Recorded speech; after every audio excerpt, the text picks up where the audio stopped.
Bonjour les amis, une vidéo de présentation de mon périple, comme vous pouvez le reconnaître, en Corse à vélo, que j'entamerai dimanche 10 juillet au matin depuis Bastia, dans le sens des aiguilles d'une montre, hein, avec donc 10 étapes, une étape de repos à Porto Vecchio, une étape de repos à l'île Rousse, avant de finir par le Cap Corse. L'idée, c'est d'essayer de vous rendre compte des plus belles images que je vais pouvoir filmer tout au long de ces 10 étapes et vous faire partager la beauté des paysages et la beauté de l'île sur cette chaîne que j'ai créée. Ici, voilà, la Corse vue de la Selle en juillet 2022.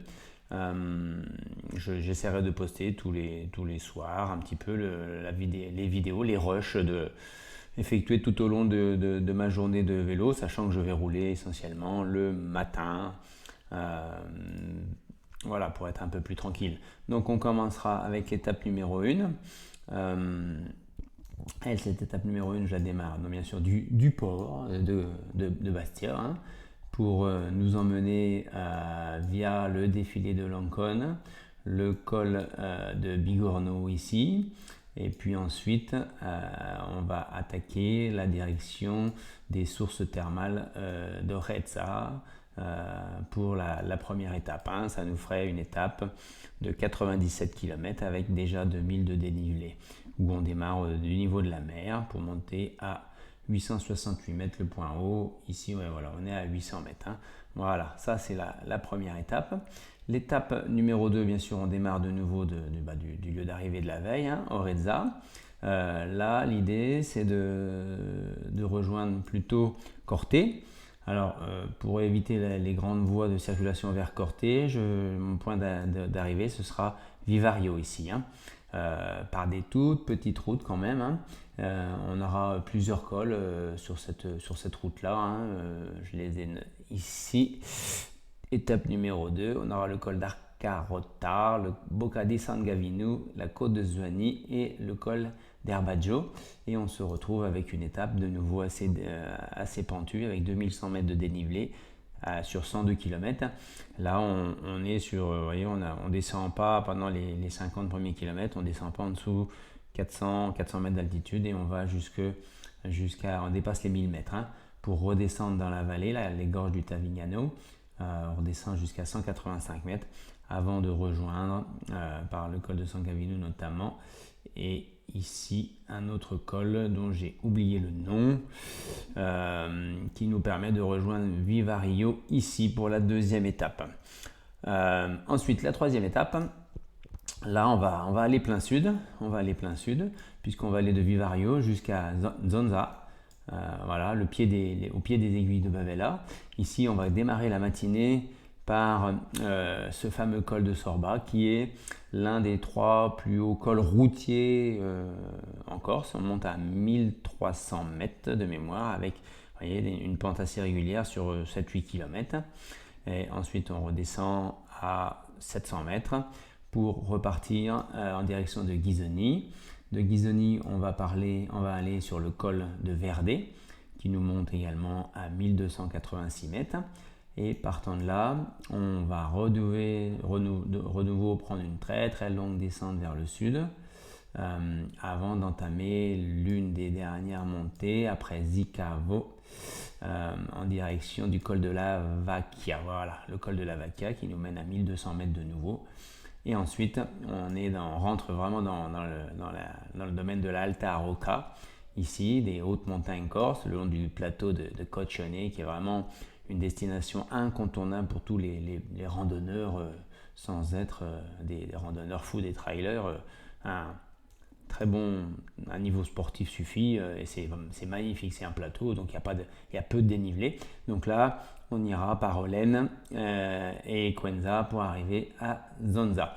Le lendemain, ça sera la direction de Porto Vecchio.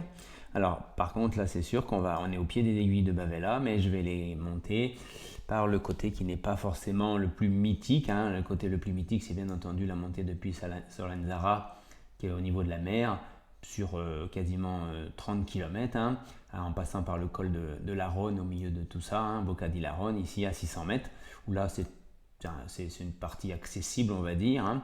Ça correspond, si vous voulez, à le col de la Rhône, ça correspond à cette partie-là dans l'autre sens, quoi. Mais par contre, Bavella depuis Solenzara, là, c'est 9-10 km à rarement en dessous de 9%, quoi, hein. De ce côté-là, depuis Zonza, c'est déjà moins long, hein, il y a moins de 10 km. Vous voyez, l'altimètre, c'est beaucoup moins rouge, c'est plus agréable. Et la route est magnifique, on a une vue magnifique sur toute la montagne ici, bien sûr, pour arriver au mythique col de Bavella. Ensuite, à la longue descente de 30 km avec un léger faux plat remontant ici avant le sommet de la Rhône. Ensuite, on va obligé de prendre, vous voyez, hein, le long de la côte est.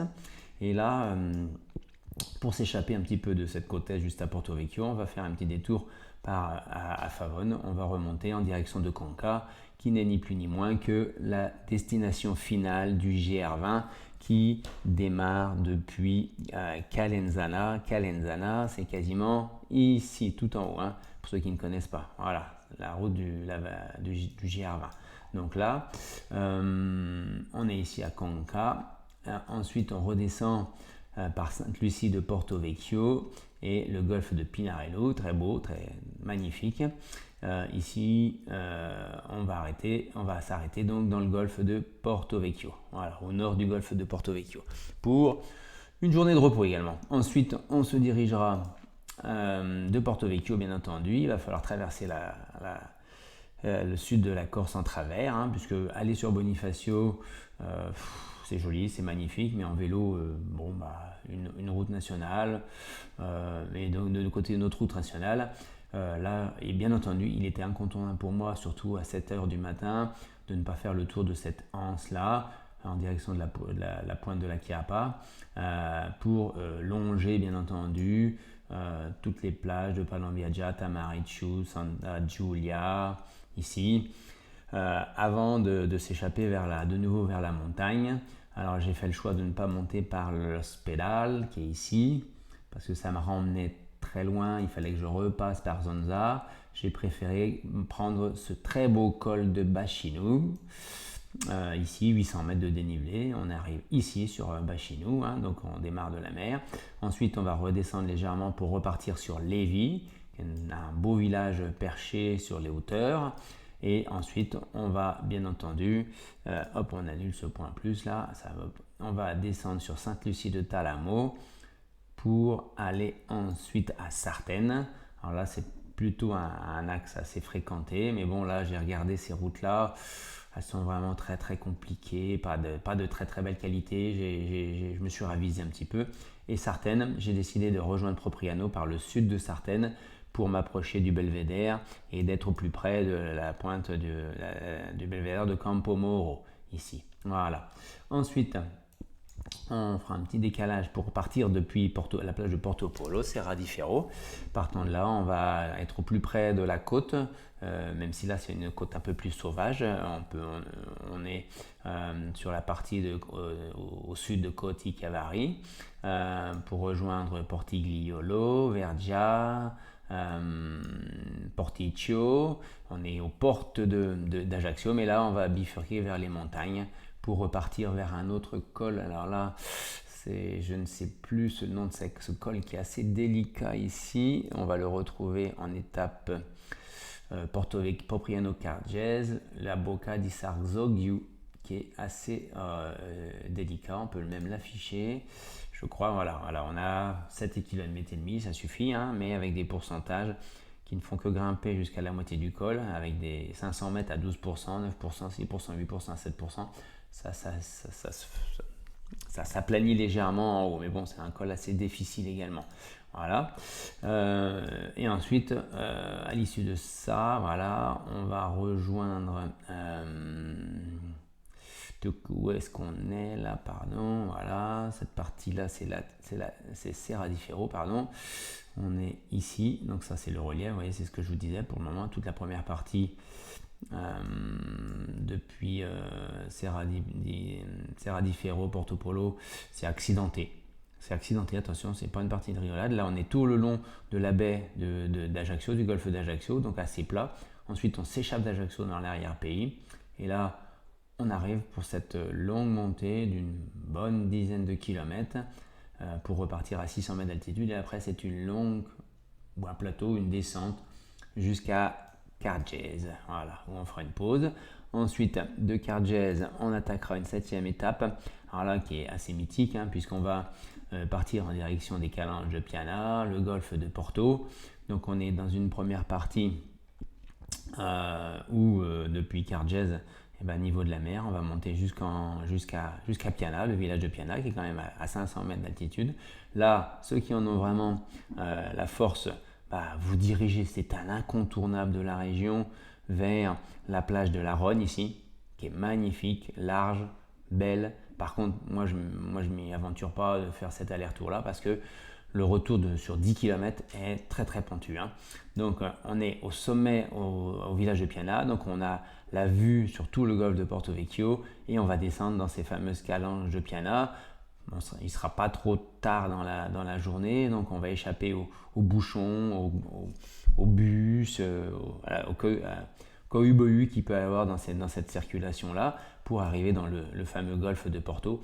Et partant de là, ça ne paraît pas très impressionnant ici dans l'altimètre, mais on ne fait que monter quasiment jusqu'à 400 mètres d'altitude. Alors bien sûr, là, on y va en direction de Ossani et de la tour de Girolata, même si on passe assez loin. Là, il y a un GR qui y va en au moins une bonne heure de route pour aller par là. Nous, on va continuer dans ces lacets incessants. Ici, vous voyez toute cette partie-là qui ne nous apparaît pas très compliquée, mais elle est sollicitante. Là, c'est quand même beaucoup plus plat pour redescendre sur Ossani. Là, ça remonte ensuite pour aller au col de la Palmarella. Et là, c'est la descente vers Galeria, qui est assez longue dans l'autre sens. Ça fait une montée qui est très très longue dans l'autre sens pour arriver jusqu'à cette intersection-là. Dans l'autre sens, c'est long, c'est interminable pour l'avoir déjà fait dans l'autre sens. Et là, je devrais m'arrêter dans la vallée du Fongo, qui est magnifique avec des piscines naturelles assez extraordinaires, incontournables. Ensuite, la journée 8, on redémarre d'ici.